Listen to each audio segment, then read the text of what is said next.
I never imagined that sitting in my brother's luxury apartment would be the moment that shattered everything I believed about my family. I still remember the smell of his cologne that day. Sharp, expensive, almost suffocating. The air inside his condo was cold from central AC, but the silence that settled over the room when the lawyer finished reading the will felt colder than any machine could generate. My fingers trembled in my lap. My eyes were locked on the polished mahogany coffee table. I wasn't sure if I'd heard correctly. "I'm sorry," I said, my voice low, barely a whisper. "Can you repeat that?" The lawyer, a man with tired eyes and a too-tight tie, cleared his throat and adjusted his glasses. "Your grandmother, Evelyn Hollow, left her half-dilapidated village home in Fern Hollow to you, Claire Adams," he repeated. He paused, then added, "Your younger brother Christopher Hollow inherits her condominium property in downtown Washington, D.C. Chris was grinning like he'd just won the lottery. He probably felt like he had. 3 rooms in the heart of the capital. Fully furnished. Valued at over $800. 000. And me? I got a house that hadn't seen a renovation since the 1960s. A house Grandma used to say had good bones, but everyone else called an eyesore. Even the lawyer looked uncomfortable, like he wished he could slide me a consolation prize. I felt the heat rise to my face, but I smiled anyway. A cold, polite smile. I didn't want to cry in front of Chris. I'd done enough of that growing up. "I guess Grandma had her reasons," I said. Chris laughed. "She did," he said, swirling the champagne in his glass. "She knew who would do something meaningful with her legacy." His words stung more than he realized. Maybe more than he even intended. Because they weren't just about the inheritance. They were about everything. The way I always felt less than. Less ambitious. Less successful. Less loved. On the drive back to our apartment, I stared out the window and didn't speak. David, my husband of 4 years, didn't say much either. Until we pulled into the driveway. Then, without looking at me, he said, "Well, that was disappointing." I didn't answer. I was afraid that if I opened my mouth, something sharp would come out. We went inside. I walked straight to the bedroom and sat on the edge of the bed. I kept replaying Grandma's voice in my head. Her soft laugh. The way she used to call me, my little storm. The way she used to say, "You don't have to be loud to be powerful. A quiet fire can still burn the whole world down." Had that woman really looked at me and thought all I deserved was a broken house? David came in, arms crossed. "You know," he said, "I thought she was going to leave you something big." "She did leave me something," I said, flatly. "A half-collapsed farmhouse." He chuckled bitterly. "Well," he said, "at least you'll have somewhere to stay when I kick you out." I blinked, thinking he was joking. But then he added, "I mean, seriously, Claire, what exactly are you bringing to the table right now? You don't work. You don't earn. And now your family basically confirmed you're not worth investing in." That was the moment something snapped inside me. It was quiet, like the sound of a twig breaking under your boot. Small, but final. "I see," I said. My voice was soft. Too soft. Even he looked surprised. But he didn't stop. "If you think I'm going to keep carrying this deadweight marriage when even your own grandmother thought your brother was worth more than you, then you're delusional." He didn't even flinch when he said it. That's what killed me. How casual it was. Like he was telling me the weather. I stood up, walked to the closet, pulled out my old duffel bag. "Where are you going?" he asked, frowning. "To the only place someone left me." I left that night. It was raining.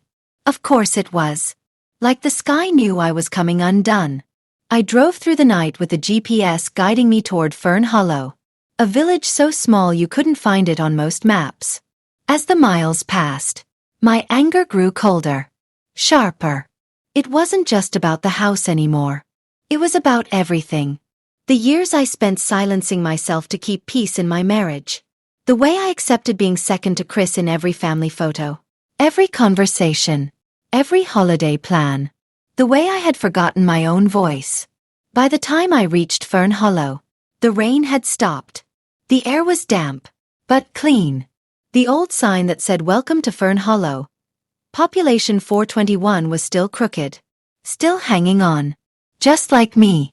I parked in front of the house. And just stared. I hadn't seen it in years. Not since Grandma's funeral. It looked even smaller now. Crumbling bricks. Peeling white paint. A sagging front porch. But even through the decay, something pulled at me.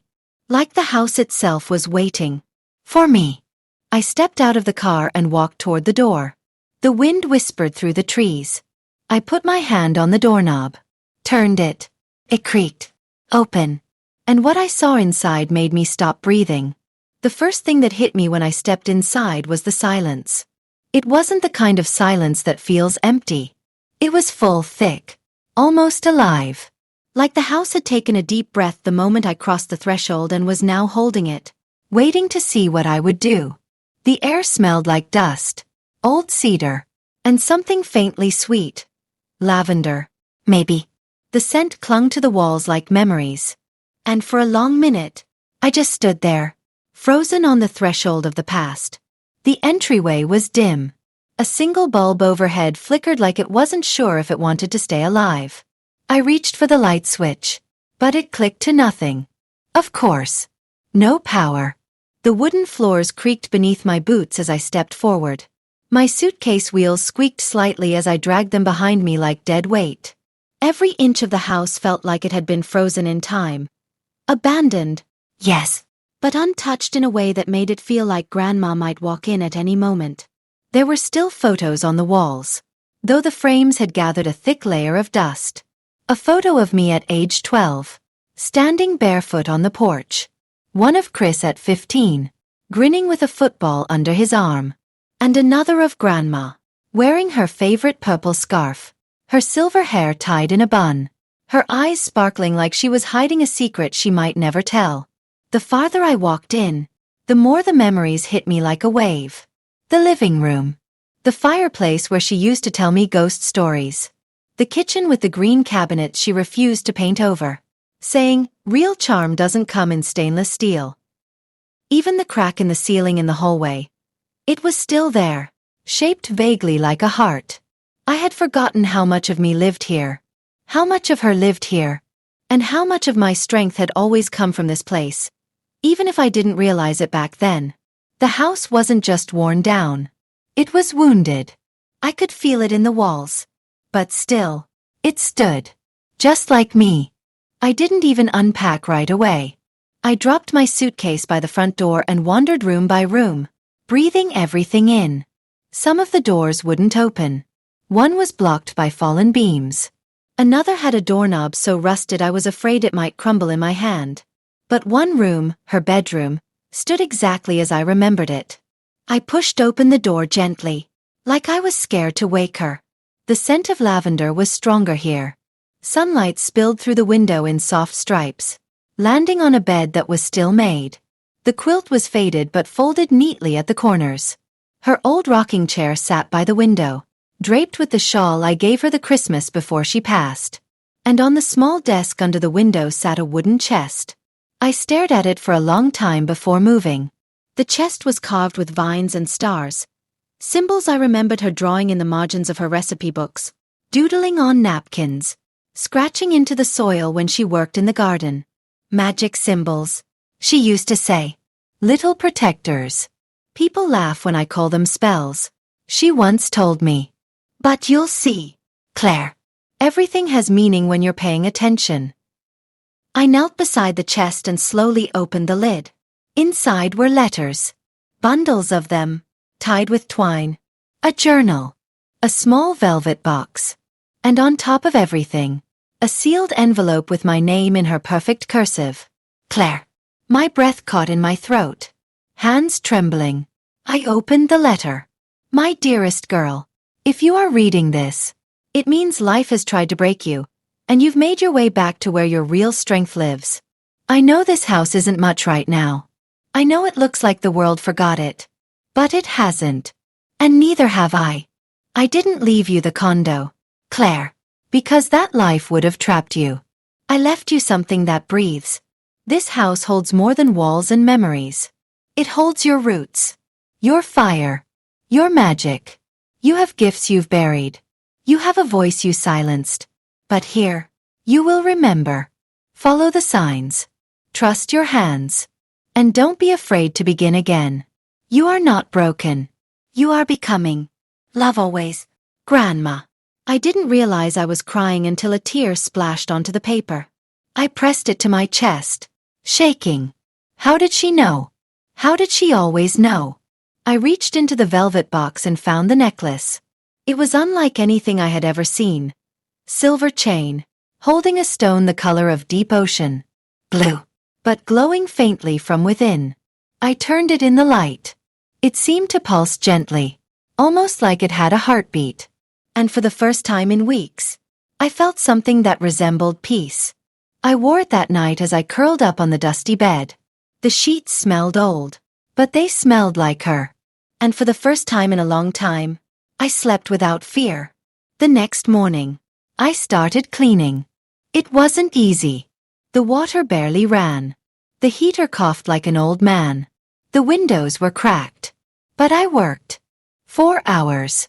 Sweeping, scrubbing, tossing out what couldn't be saved. I found tools in the shed out back. Wood, nails, even buckets of old paint. I didn't have money for renovations. But I had time. And I had determination. It took days to make the kitchen livable. Weeks to fix the bedroom roof. But I did it. Every night. I came home with dirt under my nails and blisters on my palms. But also with a new painting half finished on the easel I set up in the corner. The kind of painting I hadn't made in years. Because David had always said painting was a waste of time. Because Chris once told me, "You're not good enough to do it for real." But alone in that creaking house, I painted like my life depended on it. And maybe it did. One evening, as the sun bled gold through the windows, I took a photo of my latest piece. A woman standing in a forest, her arms glowing like fire. I uploaded it to a forgotten art profile I hadn't touched in years. Didn't expect much. Just wanted to share something real. By the next morning, it had over 400 likes. By the end of the week, a woman messaged me, asking to buy it. Her message read, "There's something haunting in this. Like it knows me. Like I am her. I don't know who you are, but thank you for painting this." I stared at her words for a long time, and then I cried. Harder than I had in years. Not because I was sad, but because something inside me had finally cracked open. Not broken. Healed. I didn't know it then, but that message was the beginning of everything. The beginning of my revenge. Of my rise. Of reclaiming everything they tried to take from me. Because while they thought I was hiding in a shack, I was building a kingdom. They didn't notice at first. Of course they didn't. The people who discard you never look back. Not until you become something they didn't expect. Not until your silence becomes too loud to ignore. It started slowly. A few art collectors found me online and began sharing my pieces. My paintings weren't perfect, but they were honest, raw, sometimes painful, sometimes bright and full of fire. They carried the ache of everything I had endured. And somehow, that ache resonated with people I'd never met. I sold 3 paintings in 1 week. Enough to buy better brushes. Enough to replace the cracked window in the hallway.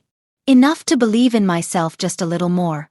I changed my artist name to CL Hollow. Not Adams. Not my married name. Not my family name. Just Hollow. The village that had taken me in when no one else did. The village that was healing me. One evening, as I was sketching a new concept, a faceless girl standing at the edge of a dinner table while others feasted, I received a message from someone unexpected. A gallery owner in Washington, D.C. He wrote, "Your art has a kind of emotional violence in it, like grief that turned into fire. We're planning a showcase for emerging artists who speak through pain. I'd like to include you. If you're available, come to the gallery next month. You'll be featured." My breath hitched. Washington, D.C. The city my brother now called home. The city where my husband still played his game of success and reputation. It was perfect. It was poetic. And I said yes. But I didn't tell anyone. Especially not Chris. Especially not David. Let them discover the truth the way they discovered everything else about me. Too late to stop it. The following weeks felt like a fever dream. I barely ate. Barely slept. I painted until my fingers ached. I created a series of pieces I titled The Unchosen. Each one represented a version of me that had been abandoned, ignored, belittled. One piece showed a girl holding her own shadow like a wounded child. Another had a woman with flames behind her eyes, smiling politely at a man who didn't see her burning. And in the center of it all, the piece I kept for last, a portrait of a house cracked and worn, but glowing from within. Its windows lit by something golden and defiant. That one I titled, She Returned to the Ruins and Rebuilt. The day of the exhibit arrived. I drove myself to the gallery wearing a deep green dress Grandma would have adored and boots still stained with paint. I didn't try to look expensive. I didn't try to look important. I just looked like me. The room was already buzzing with conversation when I arrived. Rows of paintings stretched along the walls, lit by warm overhead lights. People sipped wine, murmured praises, examined brushstrokes like they held the secrets of the soul. And then I saw it. My wall. 10 paintings. One name. C.L. Hollow.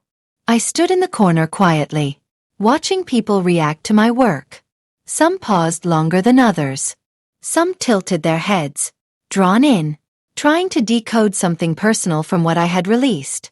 But then 2 voices cut through the murmur like static. Familiar. Sharp. Chris. And David. They were here. I froze. Part of me wanted to hide. Part of me wanted to run. But then I remembered who I was now. And I stood still. They walked toward the display. Still talking. David was speaking. She's brilliant. Whoever this C.L. Hollow is. She's going places. I've never seen work like this. Chris nodded. Yeah. Honestly. It's raw. It kind of hits you in the gut. Then they paused in front of She Returned to the Ruins and Rebuilt. David tilted his head. I feel like I've seen this before. Chris laughed. Looks like something Claire would have painted in her therapy phase. I smiled to myself. So they hadn't figured it out yet. Perfect. Then the gallery owner approached them. A man in his late 40s with silver at his temples and an eye for pain disguised as beauty. He gestured toward the paintings. You seem captivated. That's one of our most promising artists. C.L. Hollow. Would you like to meet her? Chris shrugged. David nodded eagerly. Absolutely. The gallery owner turned, found me standing a few feet away, and waved me over. I walked toward them. Slowly. David saw me first. His face drained of color. Chris blinked as if I were a ghost. Claire, he said. I extended my hand. It's C.L. Hollow now. Silence. Long beautiful. Silence. The kind that wraps around your shoulders like a crown. The kind that says I told you I was more. David tried to speak. Tried to find words that could close the gap between the woman he left and the woman standing in front of him. But nothing came out. Chris opened his mouth, then shut it again. Nice to see you both, I said calmly. I wasn't sure you'd come. But it's good. Fitting. Really. David cleared his throat. You painted all of these? Yes, I said. I painted my grief, my silence, my fire, and I turned them into stories. The ones no one wanted to hear when I was too small, too invisible. They didn't move, didn't blink, just stood there, faced with a version of me they never imagined. Not a loser, not a failure, not the afterthought, a force, an artist, a woman who had built something from the ashes of their cruelty. They never said a word to me after that night. Not Chris. Not David. And that was fine. Silence. I had learned. was often more honest than apologies. Because apologies mean nothing when they come too late. And theirs would have come far too late. Instead, I let the silence speak. And I spoke in my own way. Through every brushstroke, every canvas, every new room I repaired in that old house. The house no one wanted. The house I turned into a masterpiece. 6 months after the gallery show, I received an offer from an arts foundation. They wanted to fund the restoration of my grandmother's home, so I could turn it into a creative retreat. A place where women could come to find themselves again. To paint. To write. To breathe. I named it the Hollow Reclaimed. The first group of women arrived on a warm spring morning. They came with bruised hearts. Stories that weren't safe to say out loud. Some had been left behind. Some had been told they were worthless. Some had simply forgotten how to dream. I saw parts of myself in every single one of them. And slowly, we rebuilt. Together. Each woman left behind a piece of herself. A poem tucked inside the bookshelf. A painting on the hallway wall. A quote carved into the window frame. The house that once echoed with silence was now full of voices. Laughter. Healing. Creation. The stone around my neck, the one from Grandma's box, never stopped glowing. I still don't know what kind of stone it is. Only that it feels warm when I hold it. As if it carries her with me. As if she's still watching. One night, after everyone had gone to bed, I sat on the porch with a glass of tea and watched the stars. The same stars I had looked at all those nights I felt forgotten. The same sky that had witnessed my breakdown, and now saw my resurrection. And I wrote them a letter. One I never sent. But one I needed to write. Dear Chris and David, you never believed in me. You thought I was too soft, too slow, too emotional. You laughed when I cried. You rolled your eyes when I dared to dream. You thought you were bigger than me. Smarter. More deserving. But here's what you never understood. You don't measure strength in the size of someone's paycheck. Or the shine of their condo. You measure it in what they build when the world gives them nothing. And I built everything. From the ashes you left me. You tried to break me. But you made me unbreakable. So thank you. For your cruelty. For your silence. For throwing me into the fire.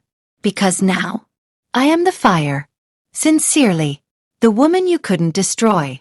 I folded the letter and tucked it into the floorboard under my bed, next to Grandma's journal and my first unsold sketch.